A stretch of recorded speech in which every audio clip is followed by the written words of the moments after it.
Welcome back po sa aking muntin channel, Mr. Ukol. Nandito na naman po ang inyong lingkod para magbigay ng tips at giya para po sa araw ng Miyerkules, February 4, 2026, unang araw ng karera para sa MMTCI. At sa Webis nga pala, may karera po tayo, February 5. Gaganapin yan sa kabila naman, sa PJC. So, ang karera natin, February 4, 5, 6, 7, 4, 5, 6, 7, 8. Yan, kumpleto hanggang linggo. Miyerkules po hanggang linggo. Shoutout tayo. Shoutout po, Dr. Nable Semilla. Diyan sa Lourdes Hospital at kay Kuya Buboy. Kapatid niya na si Sir Buboy Semilla. Shoutout po sa inyo. At dyan sa Diadista GC namin, Admin Bong Abanez, Full Control, Carmelo Garcia, Boss Chris Garcia. Yan, yung mga tropa natin dyan sa Pandakan Biata. Shoutout po sa inyo lahat. Kay Mr. Bobby Salsos, Ronald Susim. Shoutout Ramirez family ng Hekotoda, especially kay Arnel, kay Hilman Sano, Armando Pakingan. Shoutout po. Start na po tayo. Race number 1. Ito po yung ating winner take all event, covers races 1 to 7. Ang karera na to. Yan. Meron tayong 8 kalahok, distansya 1,200 meters. Medyo maiksi ang karera, no? 42 to 56 split na grupo. Ang karera na to. Dito, ang first choice ko yung number 4 na si Big Battle. Actually, si Big Battle kasi, bigat ng nakalaban nakaraan ito. Basta ilabas lang, malaki tsansa. Last January 23, segundo po ito kay Lucky Gem. Nagtala ng 112.6. Same rider ang sasakay, gamay niya yan. Yan ang aking first choice. Second choice ko po number 1. Si Guerrero Warriors, sakay ni Jeff Tagulaw. Last January 9 naman, kila This Old Heart of Mine naman tumakbo yan, kala Trumpeter, may 112.6 din. Sa 1,200 meters, nakikita ko kasi dahil matulin dito si Winter on Fire, Andy Byrne, Petit Fusée, More Than a Mule. Kaya makakita tayo ng bakbakan sa harap Pili natin. Ito si Guerrero Warriors, pwede naman isunod to, hindi naman ganun katulin talaga to. Kaya kung may mga kursunada kayo dito, dagdag lang po tayo First choice ko po, entry number 4, Big Battle. Second choice number 1, Guerrero Warriors. Good luck po. Race number 2 na po tayo, bayang kararista. Ito naman po yung ating Pick 6 event, covers races 2 to 7. Meron po tayo ditong 8 kalahok, distansya po 1,200 meters, ganun ulit. 17 to 41 split naman na grupo to. First choice po, entry number 4, Sneaky Ice or Sneaky Easy. Ito nakaraan, kaila Doña Teresita tumakbo to. Medyo matulin sila Doña Teresita doon. Kaya sinundan lang, hindi kaya yung grupo. Tingin ko, itong grupo na to, medyo may panalo siya dito. Last January 7, pang 5 dumating lang, 116.4. Pero maganda dito. Change jack ito from LC Lunar to JB Hernandez. Tingin ko, pwedeng maunat. Baka hindi nila malutya. Tapusin sila nito. Second choice ko po, number 8, Nicole's Dream. Ito naman, last January 7 din. Doon naman kila sapin tumakbo. Pang-4 dumating, 116.6. Change jockey rin from AP Nabarosa to Pabs Caballeo. Third choice ko po, number 7, Mirror of Justice. Ito, isang deremate na kabayo. Nagtrang ko ito nakaraan. Nagtala ng 118. Medyo nakapigil lang yun Race number 2, ang first choice number 4, Sneaky Ice. Second choice number 8, Nicole's Dream. Third choice po number 7, Mirror of Justice. Good luck po. Race number 3 na po tayo, bayang kararista. Ito naman po yung ating Pick 5 event, covers races 3 to 7. Nga pala, start ng karera 5:30 po Metro Turf tayo.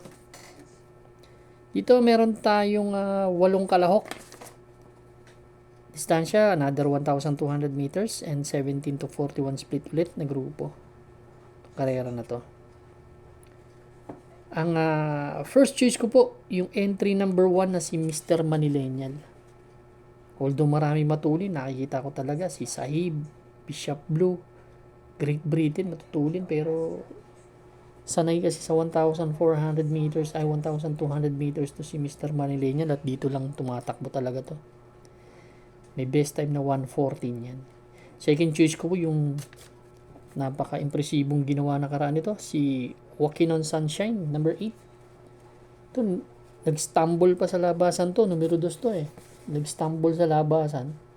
Siya pa rin ang nanalo last January 7. Ang tinalo nito, si Clearmark Racking Bell.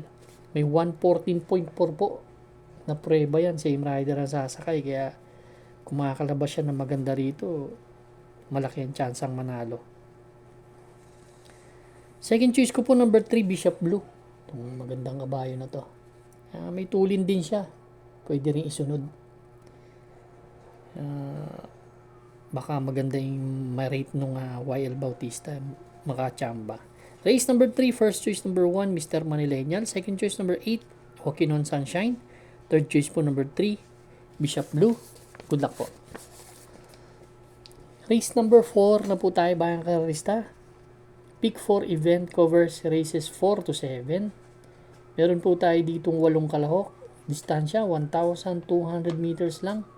17 to 41 split yung grupo na to. Yan.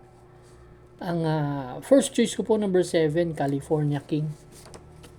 Ito, bago magbakasyon to, si California King, nanalo pa to.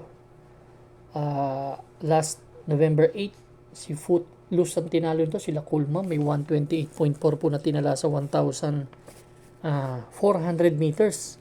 Sa MMTCI din yun Kahit pa paano nung binakasyon yan, last November, kahit maiksi to, tingin ko, kayang manalo dito basta makasunod lang ng maganda. Although, talagang napakaiksi ng karera. 58 ang timbang. Ngayon, kung magkakaroon siya ng problema sa gate, second choice ko, si Street Magic. Ito si Street Magic, last December 19, kala Top of the Mark, may 115.6 na prueba yan, tercero dumating, kala Chef Cat. Ito, pwedeng isunod lang, nakikita ko kasi tutulin. One for the Road, Prince Arman, Arigato. Sila SOP.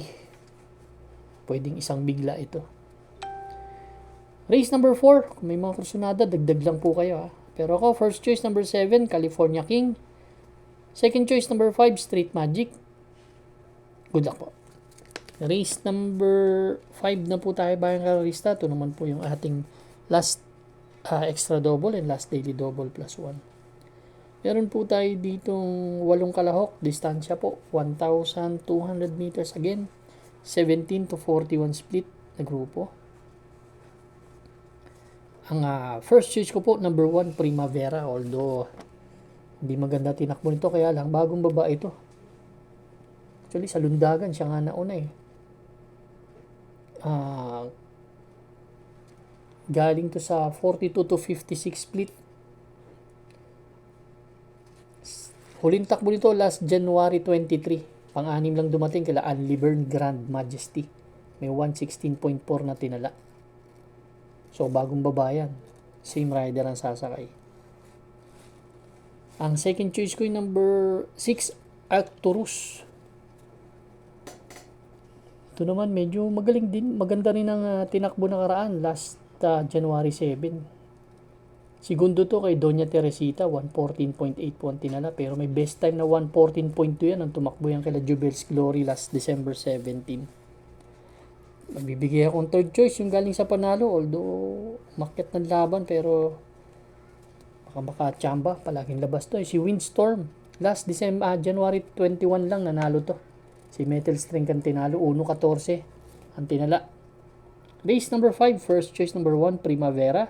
Second choice number 6, Arcturus. Third choice po number 2, Windstorm. Good luck po. Race number 6 na po tayo, the penultimate race, bayang karista. Ito naman po, meron tayong 8 kalahok, distance 1,200 meters, 17 to 41 split na grupo, itong karera na to. Yan. Dito ang gusto ko yung number 6, Mount Piapayungan. Actually, baba sa laban. Si Mount Piapayungan, ang huling takbo, last December 31. Dito yan sa Metro Turf. Segundo po yan kaya high octane, 127.2 kila Habana.